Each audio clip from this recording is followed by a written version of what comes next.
Reporters, వీళ్ళందరినీ తీసుకుంటే కనుక ఓవరాల్గా మనకు ఒక పిక్చర్ వస్తుంది. సో ఇప్పుడు గ్రాడ్యుయేట్ ఎన్నికలకు సంబంధించి నేను ఫైనల్ పిక్చర్ చెప్తాను. పోటీలో ప్రసన్న హరికృష్ణ ఒక్కసారిగా దూసుకొచ్చాడు. ప్రధాన పార్టీలని తలదన్ని, అంటే ఒక పెద్ద వ్యవస్థ, కాంగ్రెస్ కానీ బీజేపీ కానీ ప్రతి ఇంటింట ప్రతి ఊరు క్యాడర్ ఉంది. బీజేపీకి కాంగ్రెస్తో పోలిస్తే కొంత తక్కువ క్యాడర్ ఉన్నా బీజేపీకి కమిటెడ్ క్యాడర్ ఉంటుంది. కమిటెడ్ క్యాడర్ అంటే సిద్ధాంతం, హిందుత్వం సిద్ధాంతం, Narendra Modi hard core. So అదేంటంటే బలంగా డబ్బులు ఇచ్చినా ఇవ్వకున్నా దేశం కోసం ధర్మం కోసం పనిచేసే క్యాడర్ బీజేపీకి ఉంటుంది. కాంగ్రెస్కు ఈవెందో ఎక్కువ క్యాడర్ ఉంటారు, ఎందుకంటే సర్పంచులు, ఎంపీటీసీలు, జడ్పీటీసీలు వాళ్ళు ఎక్కువ. కానీ బీజేపీకి కార్యకర్తలు ఎక్కువ ఉంటారు, సర్పంచులు వీళ్ళు తక్కువ ఉన్నా సరే కమిటెడ్ క్యాడర్. సో ఈ రెండు పార్టీలకి ఇంత క్యాడర్ ఉన్న ప్రసన్న హరికృష్ణ చాలా వేగంగా దీన్ని చొచ్చుకెళ్ళగలిగాడు. బీఆర్ఎస్ కూడా ఇండైరెక్ట్గా సపోర్ట్ చేసింది. కవితనేమో బహిరంగంగానే సపోర్ట్, ఆమె ముందుగా సెన్స్ చేసింది. నేను అందుకనే గేమ్ చేంజర్ ఈ ఎన్నికలకు ఒకవేళ ప్రసన్న హరికృష్ణ కనుక గెలిస్తే గేమ్ చేంజర్ కవిత. కేటీఆర్ కంటే తర్వాత కేసీఆర్ కంటే కూడా ఆమె చాలా బాగా ఆలోచించిందని నేను చెప్తాను. వాళ్ళిద్దరికంటే ఆలోచించి సెన్స్ చేసి, ఎందుకంటే వాళ్ళిద్దరు డిసిజన్ మేకింగ్ కనుక ఉంటే వాళ్ళు ఎప్పుడో ప్రసన్న హరికృష్ణ నువ్వు 15 రోజుల క్రితం పిలిచి బీఆర్ఎస్ సపోర్ట్ చేసి ఉంటే వాళ్ళు ఖచ్చితంగా కొంచెం డబ్బులు సాయం కూడా చేసి ఉంటే, ఎందుకంటే డబ్బులు ఎన్నికలు చాలా ప్రభావం చూపాయి. డబ్బులు అంటే ఓటర్కు పంచిపెట్టడం కాదు, క్యాంపెయినింగ్కు, అడ్వర్టైజ్మెంటు, సోషల్ మీడియాలో ప్రచారం ఇది చేస్తుంటే కొంచెం ఇంకా వేరే విధంగా ఉండేది. బట్ లాస్ట్ మూమెంట్లో ఆమె సెన్స్ చేసింది. పోటీ నాకు అనిపిస్తుంది జిల్లాల వారీగా. కరీంనగర్ జిల్లాలో ఆల్ఫోర్స్ నరేందర్ రెడ్డి వర్సెస్ ప్రసన్న హరికృష్ణ. ఆదిలాబాద్ జిల్లాలో ప్రసన్న హరికృష్ణ వర్సెస్ అంజిరెడ్డి ఉంది. ఆదిలాబాదు నిర్మల్ బెల్ట్, ఎందుకంటే అదంతా కూడా హిందూ బెల్ట్, బైన్సా లాంటి ప్లేసెస్ ఉన్నాయి కాబట్టి. మెదక్లో పోటీ ప్రసన్న హరికృష్ణ వర్సెస్ బీజేపీ ఉంది. నిజామాబాద్లో పోటీ కాంగ్రెస్ వర్సెస్ బీజేపీ ఉంది, ప్రసన్న హరికృష్ణకు పడ్డాయి.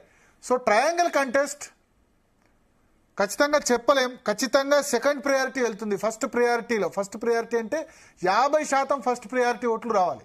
ఫర్ ఎగ్జాంపుల్ 2,50,000 ఓట్లు పోలైనాయి అనుకుందాం. 1,25,000 ఫస్ట్ ప్రయారిటీ ఓట్లు పోలైన చెల్లిన ఓట్లలో 50% ఓట్లు, ఒక 10,000 ఓట్లు జల్లని అనుకుందాం, 2,40,000 పోలైనాయి. 50% ఫస్ట్ ప్రయారిటీ ఓట్లు రావాలంటే 1,20,000 ఓట్లు రావాలి. సో నాకు తెలిసి ఫస్ట్ ప్రయారిటీలో ఎవ్వరు కూడా గెలవరు. గతంలో స్వామిగౌడ్ గెలిచారు, వాజ్పేయి రికార్డు బద్దలు కొడుతూ టీఆర్ఎస్ ఉన్నప్పుడు. టీఆర్ఎస్ గెలిచింది, అప్పుడు పెద్ద పోటీ లేదు. కానీ ఇప్పుడు ఈసారి ఫస్ట్ ప్రయారిటీలో ఎవరు గెలవకపోవచ్చు, సెకండ్ ప్రయారిటీ దాకా రావచ్చు. సెకండ్ ప్రయారిటీలో ఇప్పుడున్న పరిస్థితి ప్రకారం ప్రసన్న హరికృష్ణ వర్సెస్ నరేందర్ రెడ్డి మధ్య చాలా గట్టి పోటీ ఉంటుంది. దీనిలో లాస్ట్కి ఒక్కొక్కళ్ళు ఎలిమినేట్ అవుతూ వస్తారు కౌంటింగ్లో. కౌంటింగ్ ఒక రోజు కాదు, 2-3 రోజుల పాటు జరుగుతుంది. కట్టలు కట్టేందుకే ఒక రోజంతా పడుతుంది, పొద్దున్న నుంచి రాత్రి వరకు. సో అర్ధరాత్రి మొదటి కౌంటింగ్ స్టార్ట్ అయ్యి March 3 కదా రిజల్ట్ వచ్చేసరికి March 5 అయ్యే అవకాశం కూడా చెప్పలేం మనం. March 5 దాకా కూడా పోవచ్చు, ఎక్కువ ఓట్లు ఉన్నాయి కాబట్టి. సో అక్కడ దాకా పోతుంది. Tight fight between Prasanna Harikrishna versus Narender రెడ్డిగా నేను చెప్తాను. అంజిరెడ్డికి సంబంధించిన సెకండ్ ప్రయారిటీ ఓట్లు, బీజేపీ సెకండ్ ప్రయారిటీ ఓట్లు ఎవరికి ఎక్కువ పడితే వాళ్ళకి బీజేపీ వాళ్ళు కాంగ్రెస్కి వేస్తారా, ఆల్ఫోర్స్ నరేందర్ రెడ్డికి, లేదా ప్రసన్న హరికృష్ణకి వేస్తారా, ఇక్కడ అన్నదాన్ని బట్టి విక్టరీ ఆధారపడి ఉంటుంది. సో నేనైతే ప్రసన్న హరికృష్ణ గెలుస్తాడు, లేదంటే నరేందర్ రెడ్డి గెలుస్తాడు అని మన రిపోర్టర్స్ కానీ లేకపోతే మన క్యాండిడేట్స్తో మాట్లాడిన దాన్ని బట్టి తెలుస్తుంది. వీళ్ళిద్దరి మధ్య ఫైట్ ఉంది. అంజిరెడ్డికి సంబంధించిన ఓట్స్ ఒకవేళ అంజిరెడ్డి కూడా గెలిచే ఛాన్స్ ఉంది, లేదని చెప్పలేము. మెదక్లో ఆదిలాబాద్లో చాలా ఎక్కువ మెజార్టీ రావాలి. చాలా ఎక్కువ మెజార్టీ అంజిరెడ్డికి రావాలి. అంటే ఆదిలాబాద్లో మంచిర్యాల సైడ్, చెన్నూరు సైడ్ బలం ఉండదు బీజేపీకి. ఆదిలాబాద్, నిర్మల్ ఈ 2 జిల్లాల్లోనే ఉంటుంది.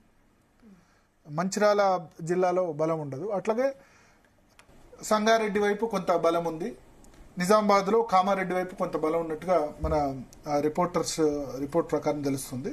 సో ఓవరాల్గా ముగ్గురు మధ్య టైట్ ఫైట్. నేనైతే పోటీ బిట్వీన్ ప్రసన్న హరికృష్ణ, ఆల్ఫోర్స్ నరేందర్ రెడ్డి మధ్య ఉందని చెప్తాను. ఇక్కడ ఎలిమినేట్ అందరు వ్యక్తులు అవుతూ వస్తారు. దీనిలో 4th ప్లేస్లో బహుశా ట్రస్మా శేఖర్ రావు కానీ సర్దార్ రవీందర్ సింగ్ 4th, 5th ప్లేస్లో వీళ్ళు ఉండే అవకాశం ఉంది. వాళ్ళకు వచ్చిన ఓట్లు ఎవరికి ఒక్కొక్కళ్ళు చేస్తూ వస్తారు. 3rd ప్లేస్ కనుక ఒక అంజిరెడ్డికి వస్తే అప్పుడు చాలా ఇంట్రెస్టింగ్ ఫైట్ అవుతుంది. ఎందుకంటే బీజేపీ అభ్యర్థికి వేసిన వాళ్ళు కాంగ్రెస్కి వేస్తారా, కానీ ఇక్కడ వేసే అవకాశం ఉంది. ఎందుకంటే రెడ్డి ఓటర్స్ నాకు తెలిసి ఇప్పుడు ఈ మన కులాల వారిగా పోలేనప్పుడు, కులాలంటే బీసీ వాదం పోలేనప్పుడు యాంటీ బీసీ కూడా ఫాలో అవుతుంది. రెడ్డి కానీ, వెలమ కానీ, లేకపోతే ఇంకా అప్పర్ క్యాస్ట్ కమ్యూనిటీస్ ఉన్నాయి కదా, వాళ్ళు కూడా మేము బీసీకి వేయొద్దని కూడా అనుకోవచ్చు కదా. రివర్స్ పోలరైజేషన్ కూడా జరుగుతుంది కదా. ఇప్పుడు హిందూ ముస్లిం అయినప్పుడు రివర్స్ పోలరైజేషన్ కూడా జరుగుతుంది. సో అది జరిగినప్పుడు అట్లా కనుక జరిగితే అంజిరెడ్డికి వేసిన రెడ్డిస్ కొద్దిమంది ఇటు నరేందర్ రెడ్డికి వేయచ్చు. అంజిరెడ్డికి వేసిన బీజేపీలో ఉన్న బీసీస్ ప్రసన్న హరికృష్ణకు వేయచ్చు. సో అట్లా కూడా ఉంటుంది. సో చాలా నేల్ బైట్ ఫైట్ ఇదైతే. ఖచ్చితంగా ప్రసన్న హరికృష్ణ గెలిస్తే మాత్రం చాలా రికార్డు. ఆల్ఫోర్స్ నరేందర్ రెడ్డి గెలిచినా ఆయనకు పూర్తి స్థాయిలో కాంగ్రెస్ పార్టీ సపోర్ట్ వచ్చిందనుకోను. రేవంత్ రెడ్డి లాస్ట్ మూమెంట్ లో చేశారు కాబట్టి చేయొచ్చు. So anyway it's call tight fight between Narender Reddy versus Prasanna Harikrishna అయితే మనం ఖచ్చితంగా ఇప్పటివరకు అందిన రిపోర్టర్ల నుంచి, నెట్వర్క్ నుంచి అందిన సమాచారం ప్రకారం అయితే మనం చెప్పొచ్చు. ఓకే.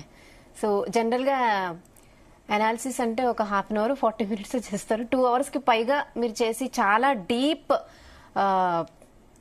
ఇన్ఫర్మేషన్ ఇచ్చారు ఆల్ క్యాండిడేట్స్ గురించి. పబ్లిక్ కి చాలా ఇన్ఫర్మేషన్ ఉంది, చూసుకోవచ్చు. రేపు ఎల్లుండి మన యూట్యూబ్ లో, ఫేస్బుక్ లో క్యాండిడేట్స్ కూడా కాన్ఫిడెంట్ గా ఉన్నారు. But at the same time వాళ్ళు కూడా ఆల్మోస్ట్ మెయిన్ క్యాండిడేట్స్ అందరితో మనం మాట్లాడాం ఎక్సెప్ట్ బీజేపీ క్యాండిడేట్ కూడా మనం ట్రై చేసాం, ఫోన్ లో అందుబాటులోకి రాలేదు. వస్తే గనక ఆయనతో కూడా మనం అందుబాటులోకి వచ్చే అవకాశం ఉంది. సో